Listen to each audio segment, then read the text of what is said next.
প্রথমে আপনারা এই ম্যাডামের ভিডিওটি দেখুন। এই ম্যাডাম কি বলতে চাইছে। বাচ্চাদের জন্য 9 এর ঘরের নাম তার মজার ট্রিক্স। 9 অক্ষে 9, 9 দশে 90।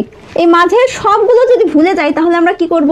কাউন্ট করব। কয়টা ভুলে গেছি? 1টা, 2টা, 3টা, 4টা, 5টা, 6টা, 7টা, 8টা। এবার আমরা নিচ থেকে উপর পর্যন্ত কাউন্ট করব। 1 2 3 4 5 6 7 8। দেখেন 9 এর ঘরের নামটা কিন্তু হয়ে গেছে। ভিডিওটি কেমন লাগলো কমেন্ট করে জানান। এইভাবে নামটা শিখলে আমরা কখনোই ভালো ছাত্র হতে পারবো না। এইভাবে কেউ নামটা শিখবে না। এইভাবে নামটা শিখলে অঙ্ক করার সময় অনেক সমস্যা হবে। তাই আসুন আমি শিখিয়ে দিই 9 এর ঘরের নামটা।